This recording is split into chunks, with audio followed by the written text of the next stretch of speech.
Hello everybody. Good afternoon. It's Friday afternoon. Yay! And in South Africa, we actually have a long weekend this weekend because we're going to the voting polls on Monday. So there is a slightly excited mood, obviously a hopeful mood. You know what voting brings and the potential that it brings. And I think, you know, knowing our history and knowing where we come from, what it means for us to vote as people, and so there's a nice excitement in the air in South Africa for the long weekend and for voting and hopefulness and all of those exciting things. So I just thought I'd share a little bit with you. I know that a lot of you are sitting in Namibia, so it's not a voting weekend, but it is Friday. Yay! So you have 2 full days, and then your cricket team. I don't know if you follow cricket or if you're a fan, but I see your T20 cricket team did fantastically well yesterday. I think they won their first match in the Super 12. Against Scotland. I think I watched a little bit of it. I loved it. It was fantastic, and I'm definitely rooting for the Namibian cricket team to do really well and to take at least 1 or 2 big scalps, right? So we're holding thumbs for you as well. So a nice, hopeful, wonderful Friday. So hello again, everyone. My name is Grant Nash. If this is the first day you're here with us, that means that you've missed 13 other days. It's our mental a healthy mind challenge, 14 days to a healthy mind. And we've spent 14 days together, give some or take some, as we've had some guests on. We've had Rafil, where she's the CEO of Mindful Revolution, on. We've had Mark, our lead instructor, on with us. We've had Ashley, our resident psychologist, on with us. And then you've had my mug on for a few days as well. As together we worked through these 14 days to a healthier mind. And I'm hoping that today, as we recap some of those things, as we go over the really important points, that it brings it all together for you and that you can begin to take out 1 or 2 things. And what I've tried to do is I've tried to give you a little bit of a roadmap today. So talking you through a little bit of a roadmap of sort of what is the bare, okay, Grant, what do I need to do? Like, what are the few things that I need to do to kind of get to a space where I'm feeling happier, less depressed, less anxious, more hopeful for the future and more joyful? And so that's what we're working towards, right? So hopefully by the end of this conversation, you'd have had a little roadmap, and you can go back and watch this video over and over, and you can start practicing some of these things, because we've spoken about a lot of stuff, right, over the last 14 days. I mean, if I have to try to write it all out and figure it out and put it into my day, I'd be like, oh gosh, I don't know where to start, and it just cause me anxiety, and I'd switch it off. And so I'm hoping at the end of this session, for the next sort of 25 minutes, that me and you can give you a few things that you can say, okay, those are the little nuggets that I'm going to work on and I'm going to incorporate into my life. And so I've got the knowledge. I then use the skills and the practices to begin to work on that healthier mind of mine. When we spoke for the very first time on day number 1, I spoke of what I call the fit for purpose mind of 2021. I spoke about a mind that comes from thousands and thousands of years ago. Scientists believe that humans have been around for 200,000 years. Other spaces and philosophies say maybe only 10,000 years, but the truth is it's thousands and thousands of years, right? If we're in the year 2021, we're talking about thousands of years before this, right? And so we've been around for a very, very long time. And what that has meant is both epigenetically as well as through nurture, that we have a particular sort of something's going on here. Okay, something's going on in the mind and in the brain, and we're passing it on to generation to generation into generation. That doesn't necessarily make us fit for purpose for 2021. It makes us very effective cave people, good cave people, excellent cave people, some of the best cave people. If there was a World Cup for cave people, we're in it, man. We're going to win it. But in 2021, however, not that helpful. Not that helpful. And so we worked through together 4 reasons why. 4 things, and I'm going to speak about those 4 things, and then we're going to speak about the little anecdote for each of those 4 things. And this is pretty much what we've been doing for the last 14 days. So if there's something that excites you here, go back and watch it. If you haven't seen some of the sessions and you hear me speak about serotonin, or you hear me speaking about oxytocin, or you hear me speak about this vagus nerve today, and you're going, what is this? All of it's there, right? All of it over the last few days. You can go and check it out. They're all for you to view, and I hope that you will go and find some of them that are interesting and deepen your practice in some of them. The one thing I really want to say is that one of my favorite books is by a guy called James Clear, and it's called Atomic Habits. And he's looked at the science of how we create habits. Now, I want you to imagine that you're like a pencil, right?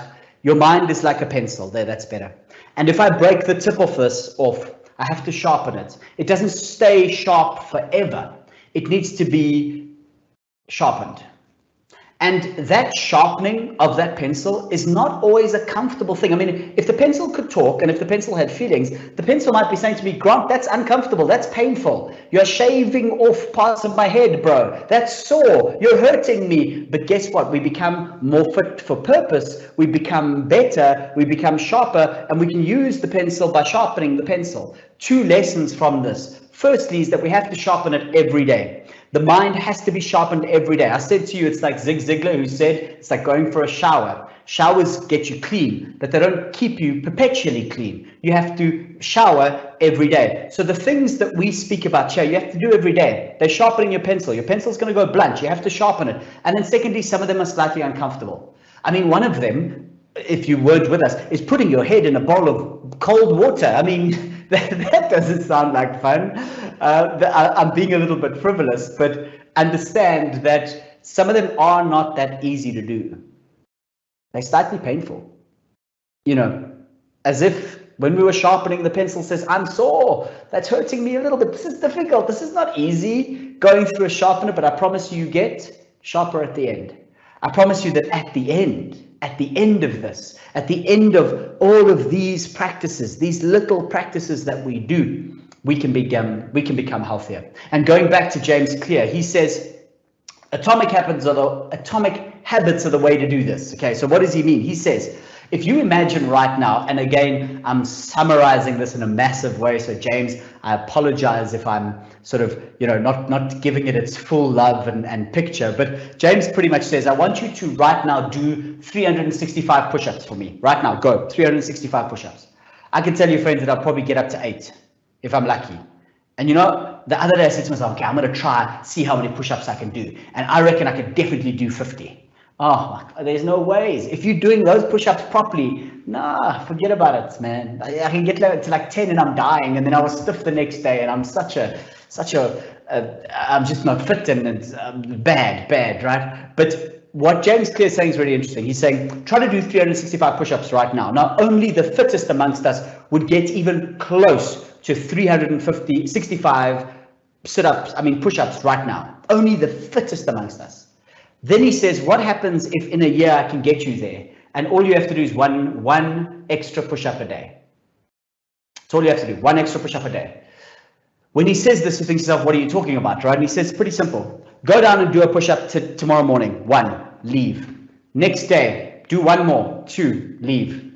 Next day, 1 more. 3, leave. And all I'm asking you to do each day is just 1 more. Just 1 more push-up. That's all you need. You don't need 10 push-ups, 20 push-ups, 365 push-ups.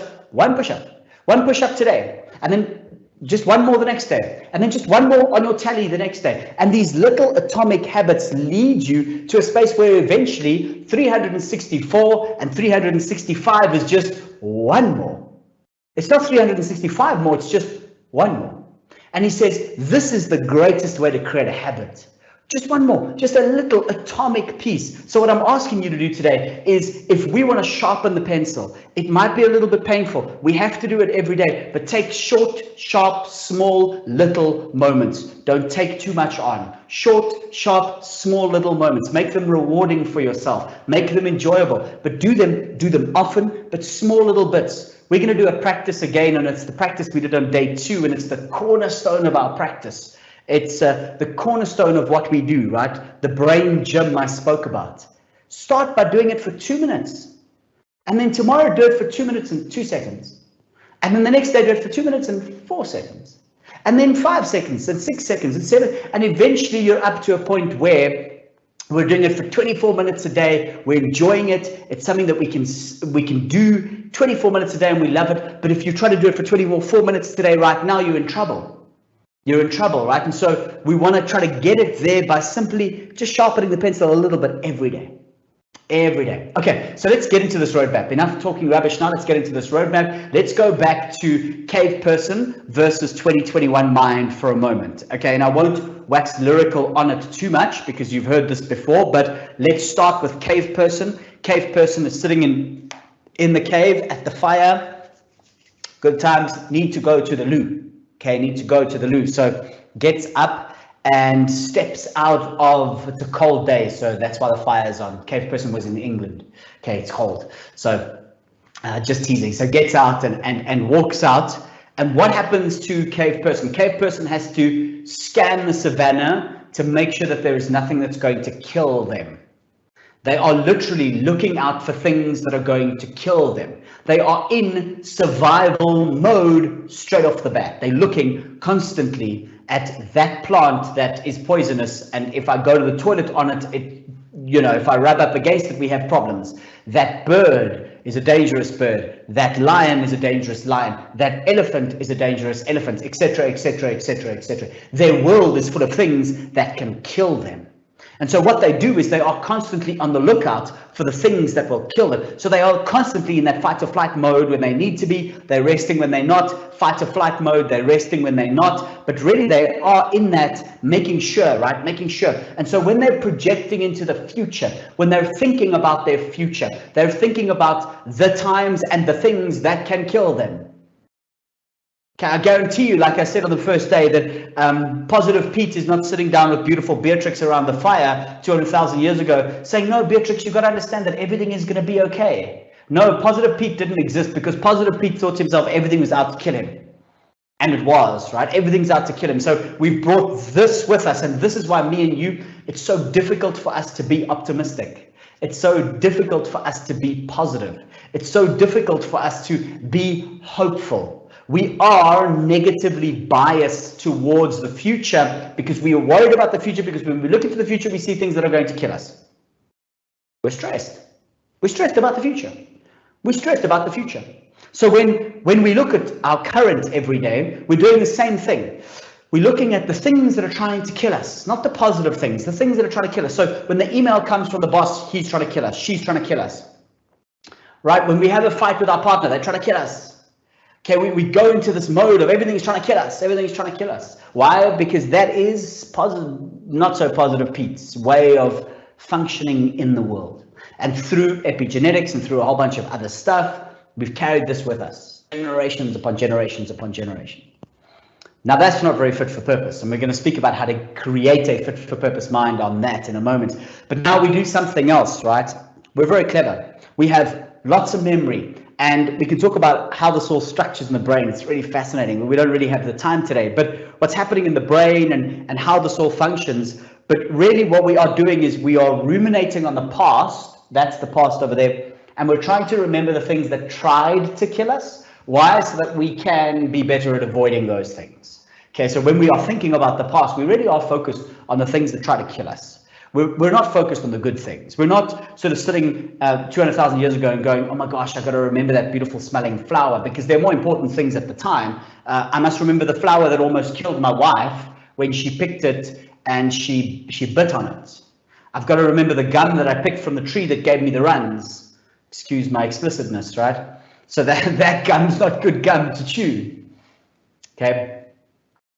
Yes. Some memories are going to be the positive ones because, oh, I like that gum, let me chew more of it. But really, the brain is more focused on the one that was poisonous than the one that tasted good, because why? The poisonous one is the massive threat. So we're very good at ruminating on things of the past that are negative so that we can try to avoid them. But what does that mean for us now? That means that I give the silly example all the time, but I really like it because it was me. I got an email once.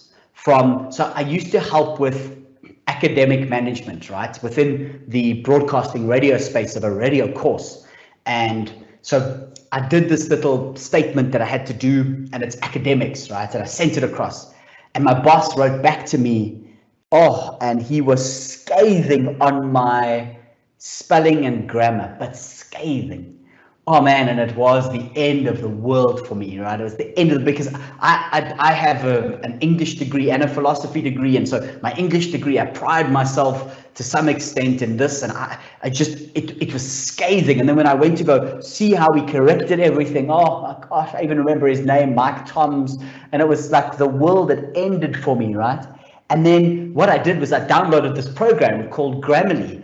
And it's become better and better over the years, and it's brilliant now. It looks at your email, it looks at all the basic little spelling errors, and a lot of them were typos. So instead of from, it was form that I would write. So, so little things that even my spell check wouldn't pick up, but Grammarly does. So I downloaded Grammarly, and what I did is I took that original document and I put it through Grammarly, and it came up with all the errors that Mike came up with, and I managed to fix the document.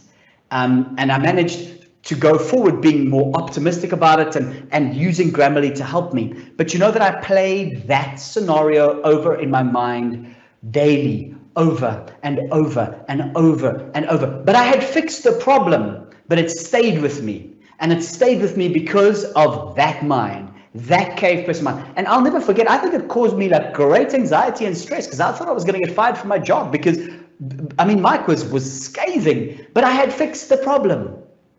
I even sent it back to him and said, hey, look, and he sent it back to me saying, well done, good job. But I'm still convinced I am going to get fired because I'm ruminating over that thing over and over again. So we're going to fix that. Okay, we're going to fix that. The next one is that we are in little tribes. And these little tribes keep us safe. So we've got 14 people in the cave. And so when the lion comes, we've got a good chance of defeating the lion because there are 14 of us. But when I'm alone and I go walking on the savannah, having a good little afternoon walk, and the lion sees me, the lion sees lunch immediately. And the chances are that I was going to protect myself are not very good compared to when there were 14 of us. Now, why is this important? Because what I was doing as that cave person is I was trying to make sure that all 14 of those people liked me. Okay, all 14 of those people, I competed and compared myself to them all the time, because if they kicked me out of the tribe, I was in trouble. I was in serious trouble. So what I had to do is I had to make them happy. So I'm programmed to compete and compare and make sure that I'm living up to their standard. But friends, our tribe has become massive.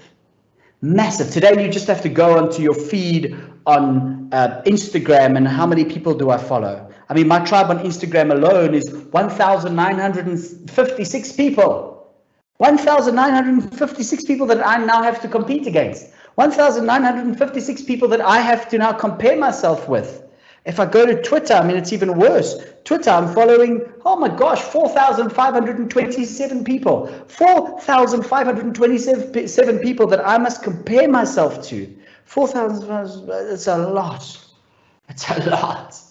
And guess what? These people, I'm following Elon Musk. I'm following the most beautiful models in the world. I'm following the most intelligent people. I'm following and then they go and they curate their worlds. And now when I'm looking at them, I'm thinking that six pack, I don't have that. I mean, as I bend down, you can see the balding happening here. They're not bald. These lovely Instagram people, none of them are bald. Look at them. None of them have pimples. They all have six packs. They all are millionaires. They're all on yachts.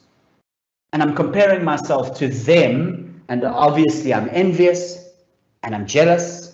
And I don't feel like my self-esteem takes a knock, and I begin to struggle. Because why? Because I'm comparing myself to this massive tribe, to this fake, fictitious tribe, but I'm still comparing myself to it. So we're going to speak about how we anecdote that. And finally, what we did when we were these cave people is we used to hoard, and we had to hoard. Why? Because if you could get 2 apples, or let's use another example. If you could, and I was watching this documentary of the Inuit people who would hunt once, and then many months they would have this food, right? So if I could hunt 2 big animals, and then I could store it somewhere, in the cold, at the time it would last me for X amount, which means I wouldn't have to go and hunt again. So the more I had, the better off I was, right?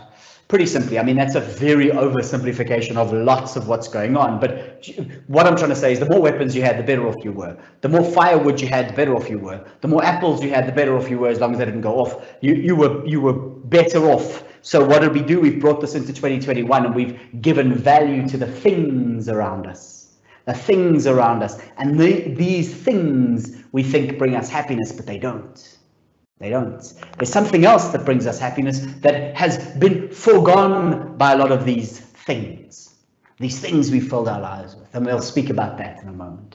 So let's start by speaking about the first one, when we are exceptionally stressed, and some of the practices that we can do. So when we're speaking about stressed, we're stepping out of the cave and we're seeing the lion, right? In your everyday lives, you are stressed, friends. We are stressed. We are all stressed. So what do?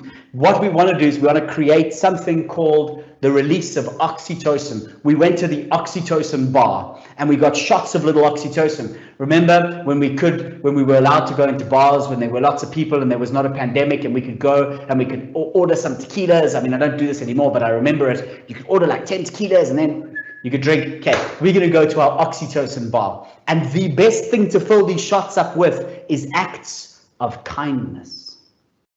Acts of kindness. His Holiness the Dalai Lama once said that if you want to be ultimately selfish, serve others. What did he mean by this? Pretty simple, is that every time you serve others, you get a shot of oxytocin. Actually, the best way of getting oxytocin is to serve others through kindness. So, remember we're building a map. Number one, you can write this down. Number one act of kindness daily. What is an act of kindness? You figure that out. It could be a smile. It could be not overreacting. It could be holding the door. It could be giving some money. It could be anything that you know makes life easier and better for somebody else. Not overreacting to something. Kindness, 1 moment of kindness every day. The next one is serotonin. Stress genuinely messes with chemicals in our brain. One of those chemicals is serotonin, and the receptors to serotonin. Again, lots of stuff happening that I'm not an expert on, but what I do know is we need this, and I do know there are ways to get it, and one of the best ways to get it is to sit and think about a moment when you were extremely happy. Can you believe it? That you can trick your body and brain into the same amount of serotonin as if you were in that or at that joyful place. Happy memories. Happy memories. So this is easy, right? One act of kindness and one sitting down and remembering a happy memory, like a proper sitting down and a proper remembering. The next one is the vagus nerve. The vagus nerve runs, and the vagus nerve is, they call it the wandering nerve because it wanders everywhere, and it's the main connection between the body and the brain from a nervous system perspective. And stress, this old cave person that we're bringing with us, there is this nerve that has the ability, if we trigger it, to help dampen the bad side effects of chronic stress. So what we want to do is we want to jolt the vagus nerve into action. We want to shake it into action. And there are lots of ways in which we can do that, right? Massage is one of them, really effective way to do that. Going for a particular HIIT training, aerobic training, but like short, sharp spurts of it, right? And then we spoke about going for a swim. The most highly effective way is jumping into water. And you know when you get that feeling, jumping into water, maybe you don't have a swimming pool, but maybe you can take a quick cold shower. You get into the cold shower. That feeling is fantastic for that nervous system. Remember, sharpening of the pencil? It's not going to be the most comfortable jumping into that water, but it's really, really effective. And then we played around with such a cute little one where you literally have to put your head into cold water, 4 degrees Celsius or lower, and you could do that by packing ice onto your face, and it triggers that nerve and it makes life a little bit easier right there. Go and watch what happens in Vegas. I think it was day 9. Go and check it out.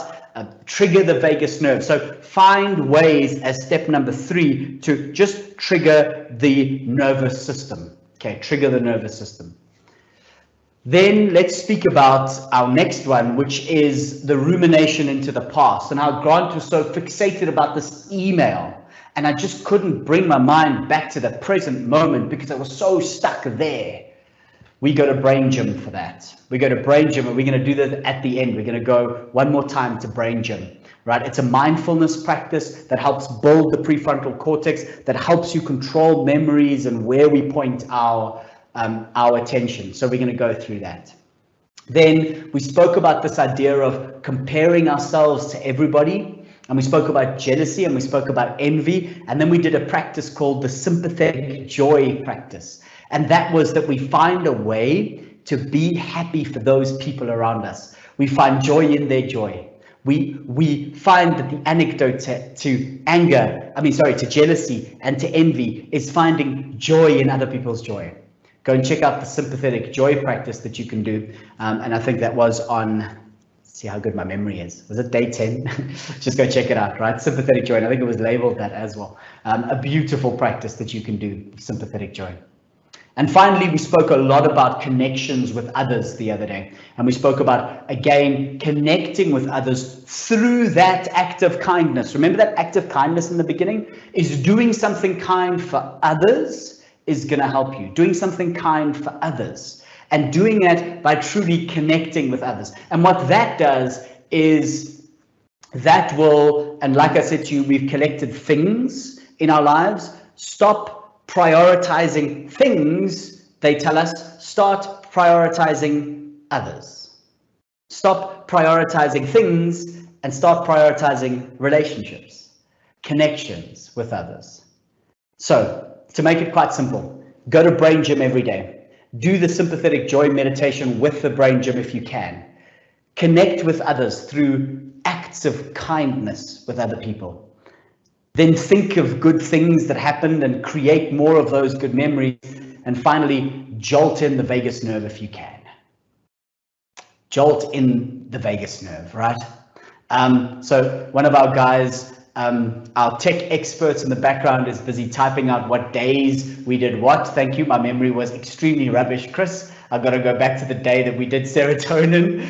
Kindness was on day 8 and day 9, and sympathetic joy, that practice was day 13. Okay, and then day 1, of course, that motivation. So go and check it out. Chris has helped us out there. Thank you, brother. Appreciate it. Let's go to the Brain Gym one more time. The cornerstone of our practice, okay? The cornerstone of our practice, the thing that we want to bring into our lives every day. And we do that right now by finding a comfortable position.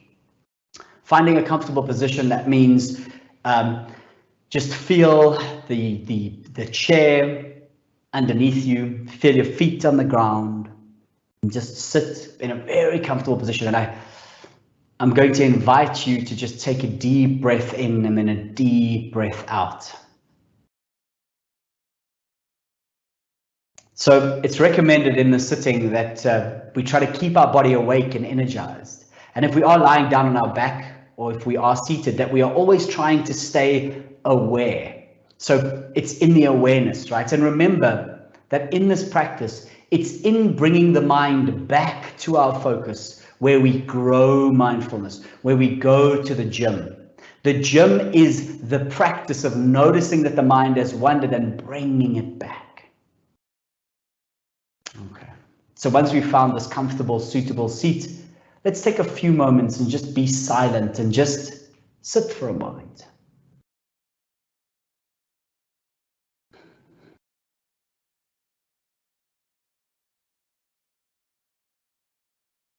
Now allow your eyes to close completely, and if you're more comfortable with your eyes open, they can try a soft gaze at the floor or even at the ceiling if you're lying down. Just allow your eyes to relax and rest on one spot. The idea is obviously just to minimize the distractions in this practice. And now I'm going to ask you to bring your awareness to your abdomen and relaxing the muscles in your abdomen. And see if you can feel the natural rising and falling of the abdomen. And just imagine that the body is breathing itself. From the navel around to the obliques, notice the movement of every breath. And take a few deep breaths like this.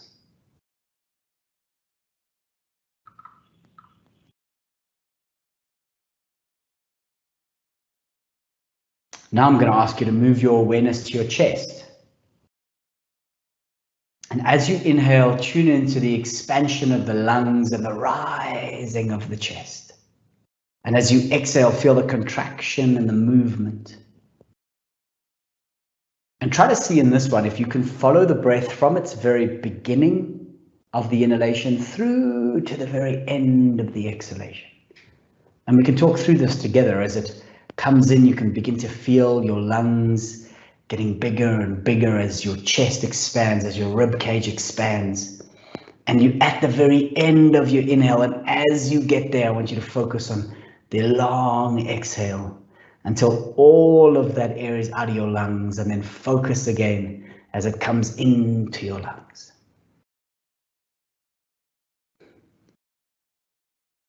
And now I'm going to ask you to bring your attention to your nostrils. Here, the feeling of the breath is at its most subtle. Try taking a deep breath in and seeing what is present for you. You might notice a slight tickle on the tip of the nose. You might notice that the breath is slightly warmer on the way out than it is on the way in, but just sit with the attention at the nostrils. And so this practice is to rest your awareness on one of those 3 spots in the body.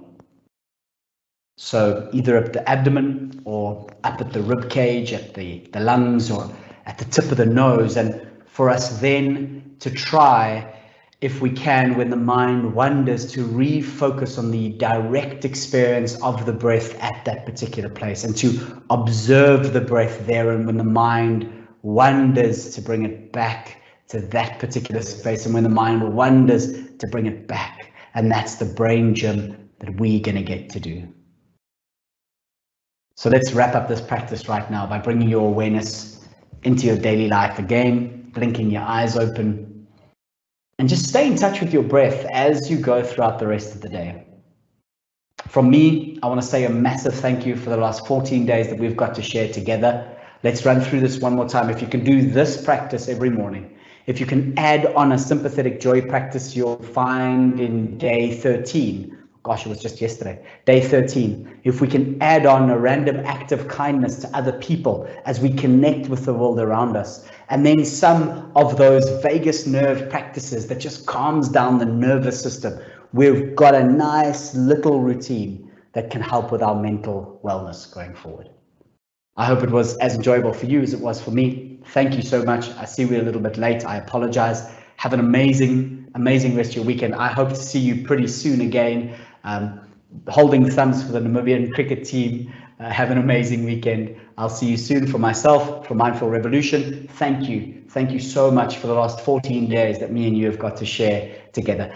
I loved every minute of it. Thank you. Enjoy the rest of your weekend. Bye-bye, everyone.